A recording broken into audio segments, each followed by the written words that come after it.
এখন এটা হচ্ছে যে এটা একেবারেই হচ্ছে বুদ্ধিবৃত্তিক প্ল্যাটফর্মের মতো হয়ে গেছে। আমি আসলে আছি হচ্ছে যে কি বলা যায়, ত্রিশঙ্কু দশা বলতে যেটা আছে ওইটাই, মানে না বুদ্ধিবৃত্তিক জায়গাতে আছি না রাজনৈতিক জায়গাতে আছি লিয়াজোতে। তো ফলত ওই এই দুইটা জায়গাতে অনেক রকম, মানে এখানে আমি তো বেশি সৌভাগ্য হয় নাই অনেকের কথা শোনার, যেসব কথা শুনতেছি ওই মাঠের ভিতরে পরিস্থিতি, গভর্নমেন্টের ভিতরে পরিস্থিতি, পলিটিক্যাল সার্কেলের ভিতরে পরিস্থিতি এবং আরও অনেক জায়গাতে 3-4টা জায়গাতে পরিস্থিতি, কোনোটার সাথে কোনো মিল নেই।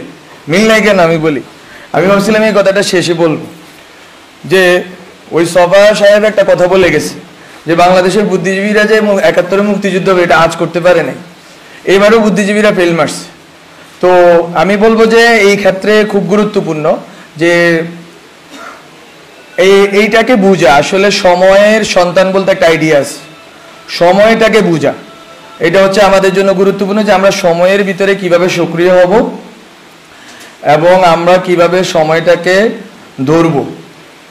আমি যদি বলি যে আমাদের এখানে যেই সার্কেলটা বেসিক্যালি এটা আমাদের একার কৃতিত্ব না অবশ্যই, কিন্তু যেই গাঠনিক শক্তি ছিল ওই গাঠনিক শক্তির ভিতরে সবচেয়ে গুরুত্বপূর্ণ জিনিস ছিল যে ভাবাদর্শিক বোঝাপড়া।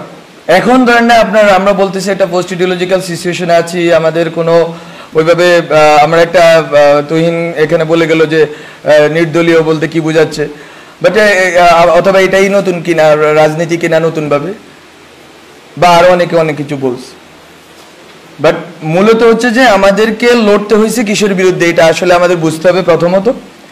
এবং আসলে সামনের লড়াইটার সাথে গণ অভ্যুত্থানের যে ধরেন না আপনার হচ্ছে 2 কি 3 সপ্তাহ যে সময়টা, শ্বাসরুদ্ধকর যে সময়টা, অথবা এর আগে পরে আরো কিছুদিন যদি বর্ধিত করি, অথবা অনেকেই বলতেছেন এখনো গণ অভ্যুত্থান পরিস্থিতি, আমিও মনে করি।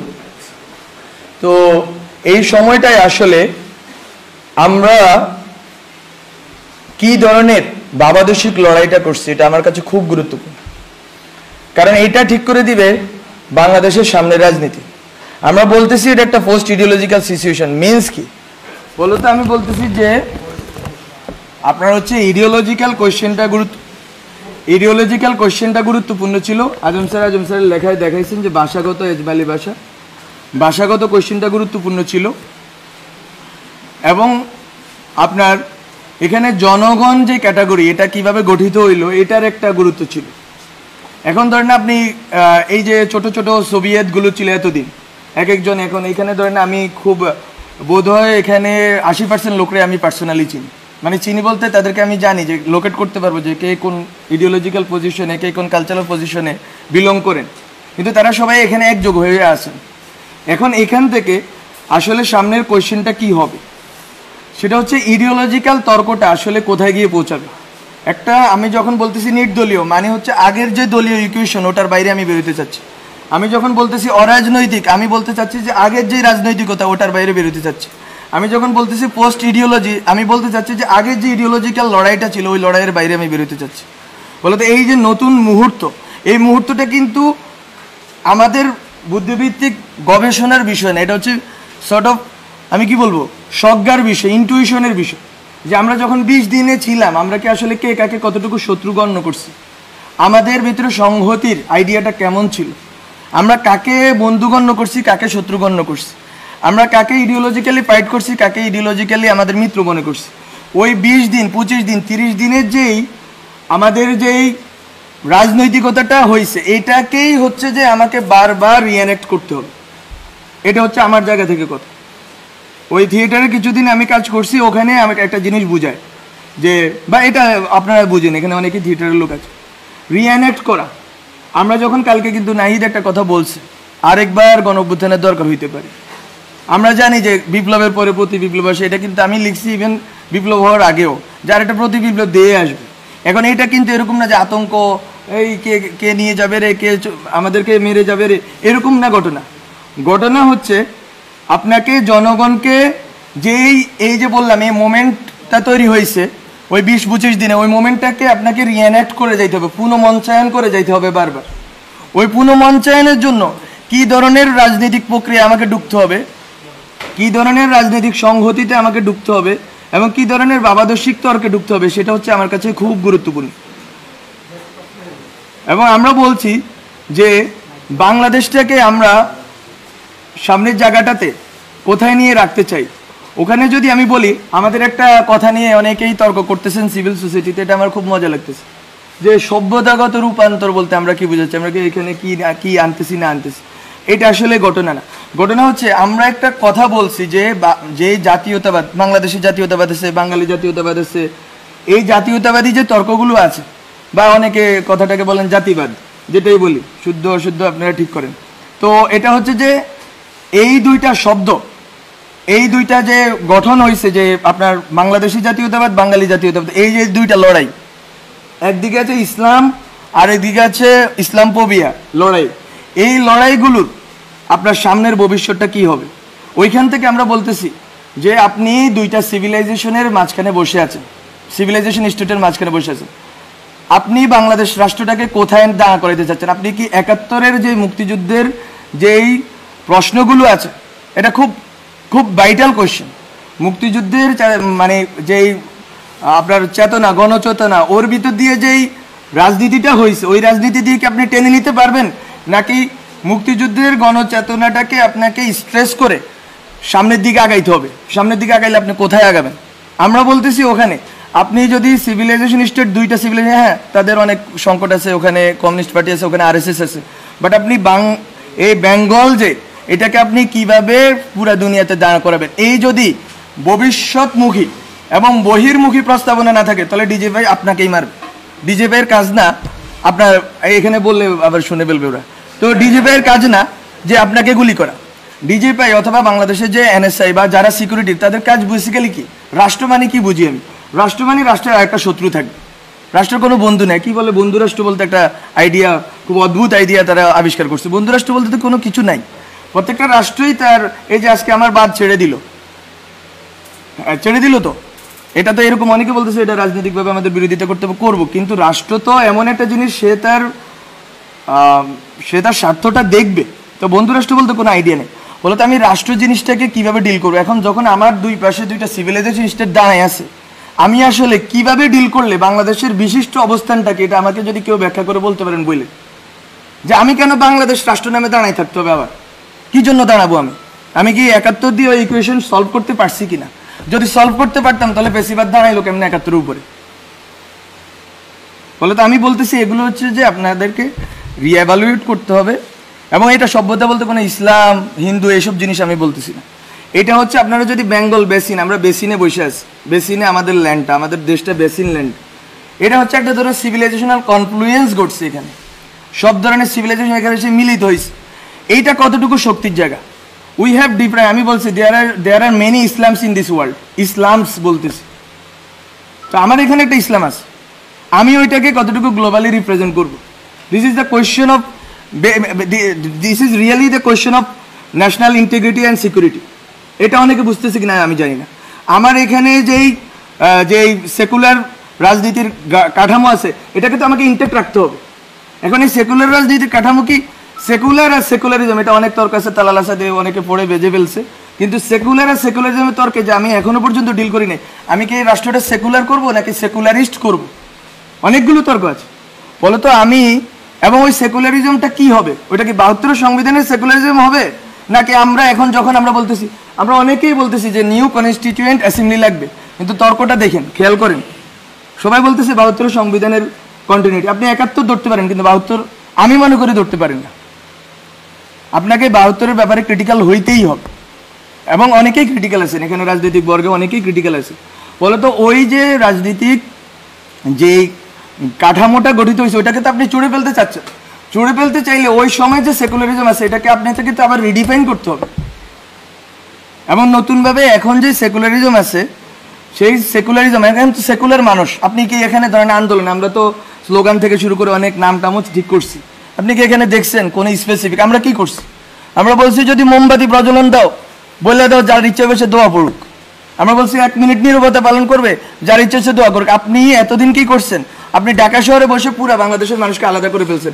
এই আন্দোলনে অনেকেই অনেক ব্যাখ্যা করবেন, উই নো হোয়াট হ্যাপেন্ড। এই আন্দোলনে বাংলাদেশের মানুষ একটা গ্রামের হুজুর কেন অ্যাকোমোডেট ফিল করছে? হাসিনার বিরুদ্ধে না, বিকজ অফ দ্য ল্যাঙ্গুয়েজ। এটারই বলে সেকুলার ল্যাঙ্গুয়েজ। এতদিন সেকুলার বলতে আপনারা যেটা বলছেন ওটারে হচ্ছে যে একটা মধ্যবিত্তের একটা বাবল, আর হচ্ছে আওয়ামী লীগের একটা কাঠামো। তো তো এখন আপনাকে এই যে প্রত্যেকটা বর্গকে রিডিফাইন করতে হবে। রাজনীতি নতুনভাবে করতে হলে আপনাকে প্রতিটা বর্গকে রিডিফাইন করে করে আগাইতে হবে। এবং এখানে অনেক কথা আসতেছে কার কতটুকু স্টেক আছে না আছে, স্টেক সবারই আছে। এখন নাম ধরে ধরে বললে তো এখানে কেউ দাঁড়ায় থাকতে পারবেন না। 100 জনের উপরে, আমি তো যখন বন্দি ছিলাম বাসার ভিতরে, এই যে আপনার প্রথম 210 জন যখন এলো, তখন এর ভিতরে 84 জন হচ্ছে দিনমজুর, একজন আছে দিনমজুর এখানে। তো কিসের জনতা? আপনি হুজুর মারা গেছে, মাদ্রাসার হুজুর মারা গেছে কয়টা আপনি খোঁজ করেন, আছে কেউ এখানে? নাই। কিন্তু তো আপনি বলতেছেন ইনক্লুসিভ করবেন, সেকুলার করবেন, করতে পারবেন না। বলে তো আপনাকে আমি এই জন্য বলতেছি, ওই জনগণের যেই চেতনা ওটা সেকুলারে, এটা নিয়ে দ্বিমত নেই। তো ওই চেতনাটাকে তো আপনাকে আবার রিএনেক্ট করতে হবে। ওই রিএনেক্ট করার প্রস্তুতিগুলো তো থাকতে হবে সোসাইটির ভিতরে, এবং ওই বোঝাপড়াটা থাকতে হবে। আমরা যখন কথা বলতেছি, আমরা বলতেছি যে সবাই এখানে কিন্তু এক ধরনের বিদ্বেষের ভাবের ভিতরে। সেখানে অনেক আওয়ামী লীগের লোক আসছে, আমি জানি, আমি চিনি অনেকটা, একেবারে আওয়ামী লীগের খাস লোক। ইভেন 5ই আগস্ট তারিখে আওয়ামী লীগের পক্ষে বক্তব্য দিচ্ছে, এরকম লোক এখানে আসছে, অনেকে আসুক। কিন্তু কিভাবে আপনি 71-এর পর রিকনসাইল করতে পারেন নাই দেশটাকে? আপনি 71-এর পর দেশটাকে রিকনসাইল করতে পারেন নাই দেখে সেই যে পাক আছে, লুপ হোলসগুলো আছে, ওইটা বেয়ে বেয়ে ফেসিবাদ দাঁড়ায় গেছে। আপনি জামাত প্রশ্নটা আপনারা টিকে রাখছেন, বলো তো এখনো একই লুপ হোলস তৈরি হবে কিনা? আমি আওয়ামী লীগ নিষিদ্ধ করে দিব? নিষিদ্ধ করব কিসের প্রক্রিয়া করব? আওয়ামী লীগ যারা বিশ্বাস করে, আওয়ামী লীগে যারা ইমান আছে যাদের, তাদেরকে আমি কিভাবে ডিল করবো? তারা তো আমার সোসাইটিতে আছে, তারা তো নাগরিক। একটা টার্ম নিয়ে অনেকেই বিরোধিতা করতেছেন, ছাত্র নাগরিক কেন বলতেছে? বিকজ আমি স্টেট চাই, স্টেটে সিটিজেন থাকে, পিপল অবশ্যই থাকে। পিপল তো কাঠামো, প্রথমকার কাঠামো। আমি বলতেছি এটা ভবিষ্যমুখী হিসেবে, এটা নিয়ে আমরা আরেকটা তর্ক আরেকবার করবো। কিন্তু আমি বলতেছি যে এখানে আওয়ামী লীগের যে লোকগুলো আছে তাকে আপনি কিভাবে রিকনসাইল করবেন? আপনি কি আরেকটা সুযোগ দিবেন ভারত বা অন্য রাষ্ট্রগুলোকে যে এই দেশটাকে বিভাজন করে আরেকটা গণজাগরণ মঞ্চ হবে, আরেকটা এই সেই হবে, এবং এর ভিতর দিয়ে আবার দেশটাকে বিভাজন করা হবে এবং ফ্যাসিবাদকে টিকে রাখা হবে? এটা বিএনপির ফ্যাসিবাদ হইলে তো এটা বিরোধিতা আমার করতে হবে। বলে তো এই কোয়েশ্চেনগুলো আপনারা মাথায় রাখেন যে রিকনসিলিয়েশন প্রসেসটা কী হবে এই ন্যাশনের। এই দেশের মানুষগুলো একজোট হবে কিভাবে? এই দেশের মানুষগুলো এই যে 20 থেকে 25 দিন একটা ধারণাকে একটা জায়গায় এসে একমত হয়ে গেছে, এবং ওখানে কোনো বিভাজন ছিল না। ওই বিভাজন এই যে ছিল না, এটাকে আপনি রিএনেক্ট করবেন কিভাবে? আমি বারবার এই কথাটাই বলবো, রিএনেক্টমেন্ট নিয়ে ভাবতে হবে। এবং এখানে এখানে এই যে কথাগুলো বললাম, অনেক অগোছালো কথা বললাম, বেশি কথা বলেন নাই। কিন্তু আমি বলবো যে আমরা একটা কোয়েশ্চেনকে ডিল করছিলাম যখন আমরা বিভিন্ন আড্ডা চক্র পাঠচক্র করছি যারা আন্দোলনের নেতৃত্ব দিচ্ছে তাদের সাথে। সেটা হচ্ছে আমরা তখন দেখতাম যে বিএনপি 31 দফা দেয়, 28 দফা দেয়, এটা দফা দেয়, কিন্তু কোথাও সমাজ নিয়ে কথা নেই। সবাই রাষ্ট্র নিয়ে ব্যস্ত। রাষ্ট্র কি এমনি তৈরি হয়ে যায় বায়বীয় জিনিস? সমাজের ভিতর দিয়ে তো রাষ্ট্রটা গড়ে উঠবে। এখন আপনি সোশ্যাল ফেসিজম রাইখা কেমনে আপনি রাষ্ট্রীয় ফেসিজম দূর করবেন? সোসাইটির ভিতরে যে ফেসিজমের যে বিভিন্ন প্রবণতা, সেটা ধর্মীয় জায়গা থেকে হইতে পারে, এটা বিভিন্ন চেতনাগত জায়গা থেকে হইতে পারে, এটা ঐতিহাসিক বিভিন্ন স্মৃতির কারণে হইতে পারে। সেই জিনিসগুলোকে আপনারা না ডিল করে রাষ্ট্রকে কিভাবে ফেসিস্ট মুক্ত করবেন? আমরা কিন্তু ওই কোয়েশ্চেনটা করছি, এবং ওই জন্য আমরা দুইটা টার্ম বলছি যে দায় ও দরদের সমাজ। ওগুলো টার্মিনোলজির খেলা, আপনারা অন্য নামও দিতে পারেন ওগুলোর। কিন্তু কথাটা এখানে যে মিলবো কিভাবে আমরা? আমার নেশনকে আমি একযোগে এক জায়গায় দাঁড় করাবো কিভাবে? আপনি যখন ইউক্রেন কোয়েশ্চেন আছে, শশী থারুর এবং মোদির কথার ভিতরে কোনো ডিফারেন্স নাই।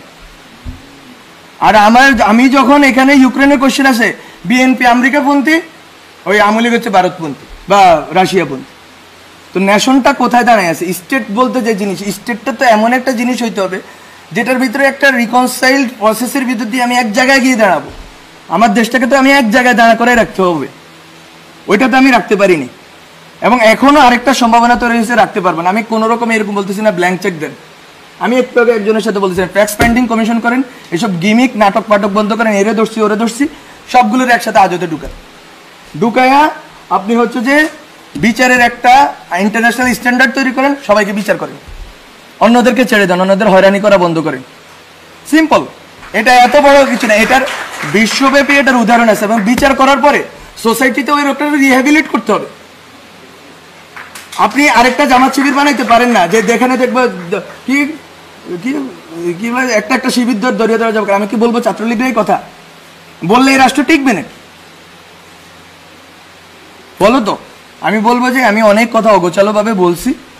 এই জিনিসগুলো হচ্ছে যে আমাদের কনসিডারেশনের, কন্টেম্পলেশনের বিষয়। সেলফ, আমি আরেকটা কথাও বলছি, সেলফ, আমরা ওই সময় সেলফ নিয়ে বলছি। এগুলো আমাদের ওই সময়ের এই বটতলায় বসে 20-30 জনের আড্ডা ছিল ওই সময়।